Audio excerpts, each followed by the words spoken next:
எனக்கு பிசிஓடி இருக்கு, irregular periods இருக்கு, முகத்துல தாடியெல்லாம் வளருது அப்படின்னா இந்த ஸ்பியாமின் டீ மறக்காம 2 கப் எடுத்துக்கோங்க. உங்களுடைய ஆண்ட்ரோஜன் ஹார்மோனை கம்மி பண்ணி சிம்டம்ஸ் எல்லாம் கம்மி பண்ணும். உங்களுக்கு ரொம்ப இன்ஃப்ளமேஷன் இருக்கு, ஹெவி பீரியட்ஸ், பெயின்ஃபுல் பீரியட்ஸ், இந்த மாதிரி இஷ்யூஸ் எல்லாம் இருக்கு அப்படின்னா மறக்காம turmeric and ginger tea 1 cup நீங்க எடுத்துக்கோங்க.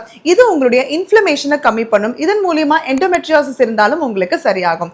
இன்கேஸ் நீங்க பிரெக்னன்சிக்கு ட்ரை பண்றீங்க, மிஸ்கேரேஜ் அதிகமா ஆகுது, ப்ரொஜெஸ்ட்ரான் ஹார்மோனை சப்போர்ட் பண்றதுக்கு ஒரு டீ கொடுங்க அப்படின்னா அது இந்த ராஸ்பெரி லீஃப் டீ மறக்காம 1 கப் நீங்க எடுத்துக்கலாம். எஸ்பெஷலி ஓவுலேஷனுக்கு அப்புறம் நீங்க எடுத்துக்கிட்டீங்கன்னா ரொம்ப ரொம்ப நல்லது.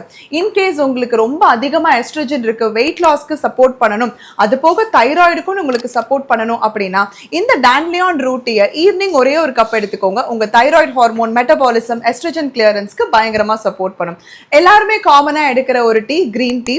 இந்த கிரீன் டீ உங்களுடைய சர்விக்கல் மியூக்கஸ்க்கும் எக்கோட குவாலிட்டிக்கும் சப்போர்ட் பண்ணும். ஆனா ரொம்ப ஸ்ட்ராங்கா குடிக்க கூடாது. லைட்டா கிரீன் டீ ஒரே ஒரு கப் நீங்க தாராளமா எடுத்துக்கலாம். என்னோட ஃபேவரட் டீ சொல்லவா? அது வேற ஒன்றும் இல்லை, மாச்சா கிரீன் டீ. இது நீங்க தாராளமா 1 கப் எடுத்துக்கலாம். மாச்சா கிரீன் டீக்கும் என்ன வித்தியாசம்னா, இந்த கிரீன் டீல நம்ம இந்த இலையெல்லாம் அப்படியே தூக்கி போட்டுருவோம். ஆனா இது purest form of green tea, powdered ஃபார்ம்ல இருக்கும். இதை நீங்க 1 கப் நீங்க கன்சியூம் பண்ணும்போது பயங்கரமான ஆன்டி ஆக்சிடென்ட் அண்ட் உங்களுக்கு டிஎன்ஏ ஓட எக்கோட குவாலிட்டியும் சப்போர்ட் பண்றதுக்கு இந்த மாச்சா கிரீன் டீ உங்களுக்கு பயங்கரமா யூஸ்ஃபுல்லா இருக்கும். இந்த மாதிரி பிரெக்னன்சி அண்ட் ஹார்மோன் ரிலேட்டட் யூஸ்ஃபுல்லான கான்டென்ட்டுக்கு ப்ரொஃபைலை ஃபாலோ பண்ணுங்க. இந்த டீஸோட லிங்க் எல்லாம் உங்களுக்கு வேணும் அப்படின்னா கீழே ஹெர்பல் டீன்னு கமெண்ட் பண்ணுங்க. உங்களுடைய டிஎம்க்கு நான் சென்ட் பண்றேன்.